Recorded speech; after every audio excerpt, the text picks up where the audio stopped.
Yes. Yeah, I know you have some questions. So we got Greg here from 360 Sports Network. Let's get Greg on now. Greg, how you doing? Real good, real good. Good to be here. Good to talk to you guys. Okay, well, Ryan wants to talk to you about something, so I'll let Ryan. Go ahead, Ryan. Greg, I have a problem. Okay. Last week, you were singing the praises of Matt Castle and Jonathan Baldwin. I started them both. It went very poorly. Yeah. Sometimes these things happen. Jonathan Baldwin will probably put up a much better game this upcoming week, but Matt Castle, I was really surprised to see what happened there. But he's got a great matchup versus Denver this week. I really think he'll be back in form again. So fear not on that one. All right. I was disappointed. I really needed a win. But, I mean, it's not your fault. It's my fault. I have no running backs left. I paid Hillis and Darren McFadden at Fadden. I'm sorry. They don't play. Right. Well, Peyton Hillis, that's I think we just need to just scratch him or drop him, just kind of rid your roster of him because he's not going to do anything for you for a very long time. That's just my opinion. Greg, we've talked about this, though. What running backs are even out there to go get? Well, you got Chris Ogboyana. Is that how you pronounce his name? Yes. He's got 90.2% availability right now. He is going to be getting the rock. And, versus the Rams this week, I think Ogboyana would be an okay fit. You have Roy Helu out of Washington. He caught 14 passes against San Francisco last week. He's going to get you a lot of combo yardage, a lot of yards after catch. This is a guy that I think could probably get you a minimum of 10 points if you play him this week. And then, of course, if you take a look at Indianapolis. Now, this is a game which I don't know. Jacksonville is a very, very tough team, and Indianapolis is going against Jacksonville. Jacksonville's defense is one of the better defenses in the league, even though their offense can't fight their way out of a paper bag.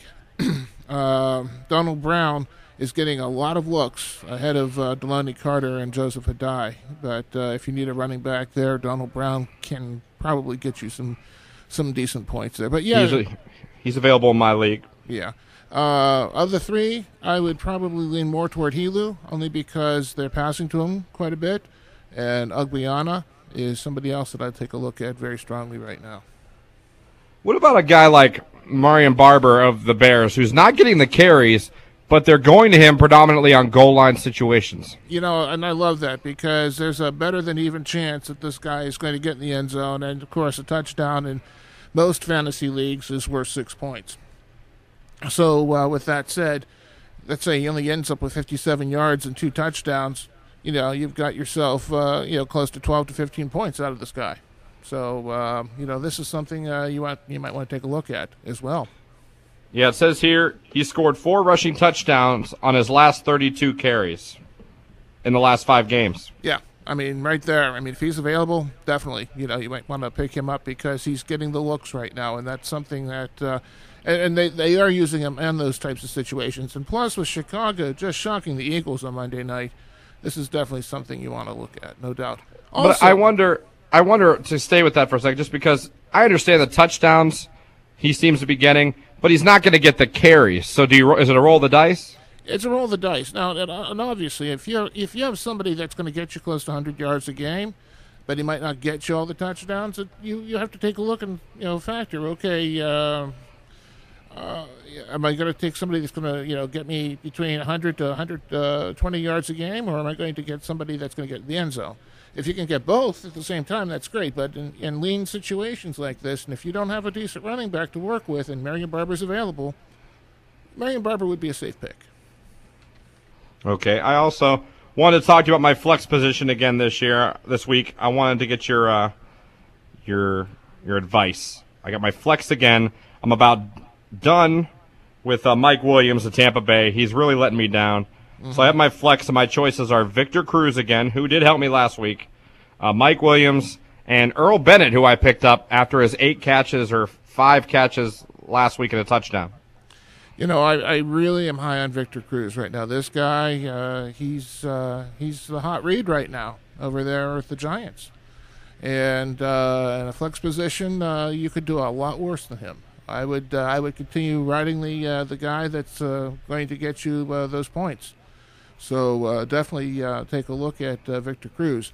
Going back to what I initially said, if you have a player that doesn't produce for you in 2 weeks in a row, feel free to drop this guy because chances are he's not going to produce. Well, Mike Williams from Tampa Bay, he had such a good year last year. This year he's got 37 catches, 363 yards, only 1 touchdown. Remember what Janet Jackson said, what have you done for me lately? My problem is I know when I cut him, someone will pick him up and he'll have a 4-touchdown night. You know what, though? And how often is that going to happen? That's my luck? Every time. Wow. I hear you, though.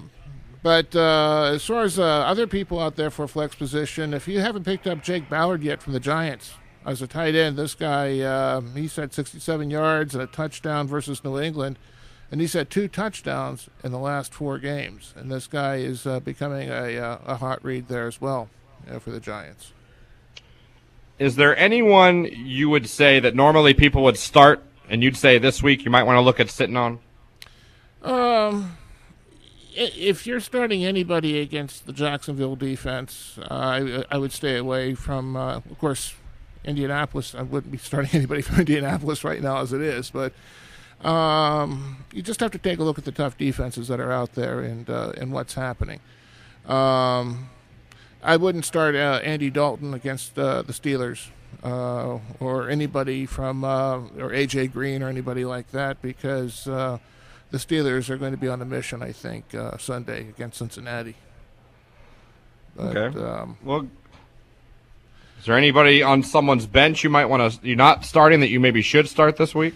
You know what? Jacoby Ford might be somebody to start. If you don't have him, pick him up, or if he's on your bench, I would definitely think about utilizing him. He caught 5 passes for 105 yards, and he had a touchdown last week. And he seems to be the guy that Carson Palmer feels pretty comfortable with. And of course, Oakland is playing San Diego tonight. So, with that said, Jacoby Ford could get you some points.